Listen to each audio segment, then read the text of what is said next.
So if you've seen my channel before, you know I love a good gimbal. This right here is the Zhiyun Weebill 3S. Let's get right into it.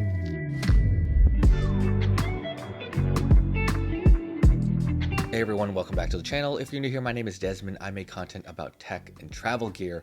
And when I'm filming all kinds of travel videos, I usually have a gimbal with me of varying sizes, but this right here, this beast of a gimbal is the Weebill 3S from Zhiyun.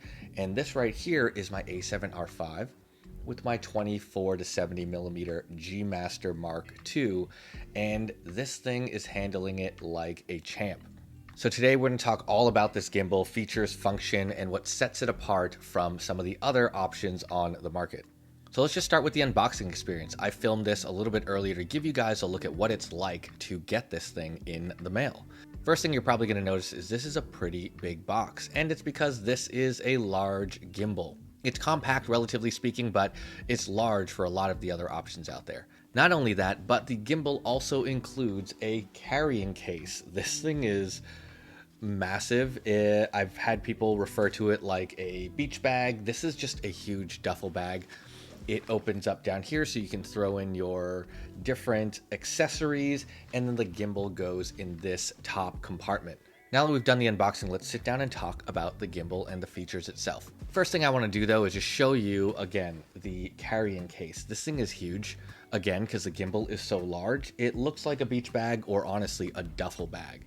I would not carry the gimbal in this bag, nor would I carry a bag like this normally. I appreciate the fact that Zhiyun included it with the purchase, but it's just not really my vibe.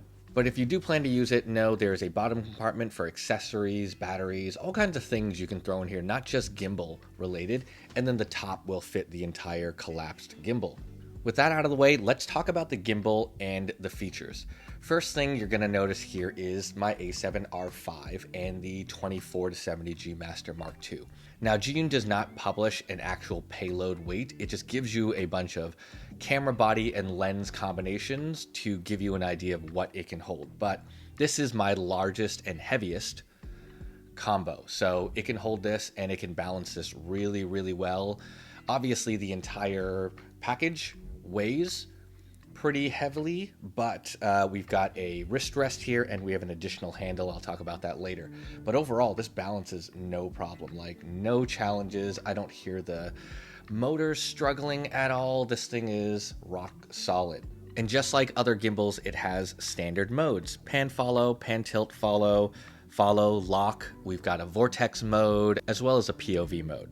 Now the menu system here is pretty nice. I mean, standard screen, you hit the menu button and you can scroll your way through some of the features and functions. Calibration is really easy. You've got your joystick, and just like some of the other gimbals I've worked with, you've got some functionality in the trigger. So if I triple click, we have a selfie mode. Triple click again, we go back to our standard mode. Double click to recenter the gimbal facing forward. Pretty standard stuff. I mean, it's a gimbal. It just performs really well. So let's talk about a few things that set this gimbal apart. I think the first one is relatively obvious. Look at this attachment right here. This is a detachable and extendable sling grip with a wrist rest. So I'll hold it in my right hand since I'm right-handed, and this is what you're gonna see. I've got my wrist rest here. I've got this additional handle here, which gives me a really solid grip on this gimbal. The other nice thing about it is it has a quick release mechanism. So I can easily slide this entire thing off, and now I've just got the gimbal, which is significantly lighter without this attachment. But if you're looking for more stability, if you're looking for a more comfortable grip, you can just use the quick detach plate here. And boom, we have it locked into place, and now I've got a two-hand hold on my gimbal. With that said, this probably isn't going to be a travel gimbal of choice, but I film a lot of content around my Tesla. So when I'm filming like that and I'm in a controlled space and I can just throw this in the car, hit a destination, and then film some great gimbal powered B-roll, this is going to be a fantastic option because it makes holding it so much more stable. I'm not looking for a lightweight setup. I'm looking for a stable, comfortable setup that I can use to get the shots that I need. And this is where a handle like this comes into place. Not only that, this also allows for an underhand carry. So I'm going to switch the grip, extend our handle here, and now I have an underslung mode. And as you can see here, I have a very, very easy way to hold this gimbal. Obviously, this is not light or something that's meant to be done with one hand, but if you want to, you can. This is actually really, really nice and easy to hold. The other nice thing about the gimbal is it has a native vertical mode, so switching between a portrait and a vertical shooting style is going to be really easy, very similar to some of the newer gimbals that are out there. You can just pop off the mounting plate and reattach it vertically. The nice thing is because it can handle such a heavy payload, you probably just have to do a tiny bit of rebalancing, but the motors themselves will just run this, no problem. So another thing that I'll show you, again, I actually really like this grip, is on the back here we have a red record button. This is Bluetooth enabled, so you can control your camera shutter button and other features via Bluetooth control. And probably not as important to most of you, really not that important to me either, but if you wanted to know, this is the 10th generation of their stabilization algorithm. Again, every time I talk about this, it doesn't really mean much to most consumers. It just means that the stabilization and the algorithm that keeps your camera balanced has been improved and is better than the last generation. And that's always good when you're trying to balance something of this size. On top of that though, with the improved algorithm, it also gives you a lot more control over the settings and the smoothness of the gimbal itself. So how it pans, how it tilts, how it stops, how it manages those micro jitters and these movements, especially with heavier camera setups like this.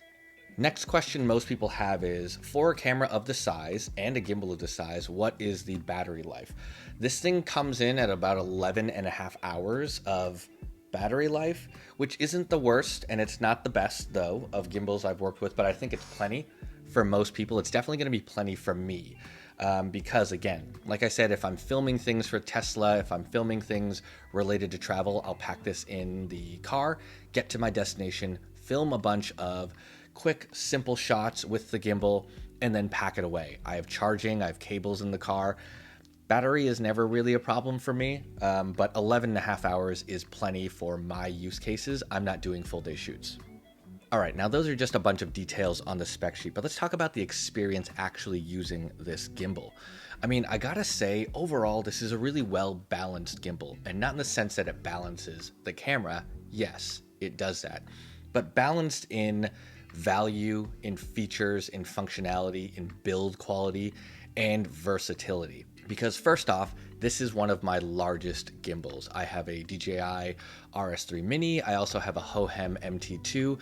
Both are smaller gimbals with different features and functionality. I don't feel as confident flying this setup on those as often, especially because I also have really large filters for this camera. I use the new Polar Pro like magnetic filter system, and those are heavy filters. So this loadout ends up being really, really big.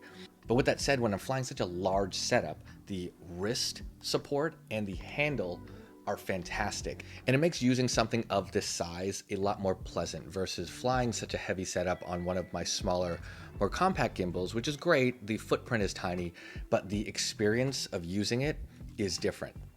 The other pieces, for the price, I think the build quality is fantastic. The motors are really, really strong. You can see it happening right now.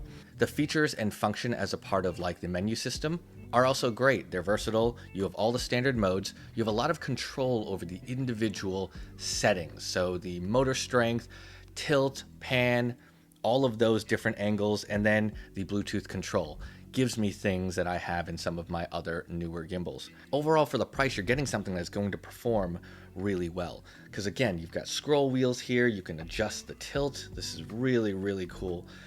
It's just a great user-friendly gimbal. And again, for the battery life of 11 and a half hours, you're gonna get plenty of time out of this. And for those of you that wanna fly a heavier setup, this is a great option. Not because it is the most futuristic, not because it has all this AI stuff built into it, but it's because the size and the ergonomics make this thing really, really nice to use. Of course, it's gonna get a little bit heavier, but that's where this wrist rest and this handle comes into place. And when you've got that, it actually feels like a fantastic thing that you can hold for a good amount of time. And there are other built-in features here, like the built-in light. So again, if you need some additional lighting and you're kind of on the fly shooting, you can just turn on this fill light. Like I said, I shoot a lot of content for the Tesla, so when I'm shooting interior shots, having this fill light as I'm moving through small spaces with the gimbal is fantastic. And also, like a lot of other gimbals, it has a companion app. Not the best, but all the features and functionality are there. Makes it really easy to control this thing remotely. You can manage the gimbal itself, you can change the settings, you can set all types of different controls for the gimbal using just the app. And I mentioned build quality. Everything about this is really well built. The attachment for the wrist and the additional sling arm support is so solid. I actually really like the rubberized grip for the wrist support, so it's not going to slip even if your hands are getting sweaty. And then the handle also has a foam type of padding for where you are gripping it. It feels very sturdy. This thing is not going to shift or move or slip out of your hand. I feel very, very confident in this whole setup. So with that said, if you are looking for a gimbal with a lot of versatility, with ergonomics and kind of comfort in mind, I think this might be one of the best options in the market. Like I said, I've got the DJI RS3 Mini, I have the Hohem MT2, but from a comfort perspective, especially for holding and flying a camera of this size, I prefer this. So this is actually going to be my go-to gimbal for this particular setup here, and then I'll use those smaller gimbals for my smaller cameras like the ZV-E1 and smaller lenses. This is actually the perfect, more balanced setup for a system this large. I will leave links for the gimbal in the description below. If you enjoyed this content, hit that like button, subscribe for more videos just like this, and I will catch y'all in the next one.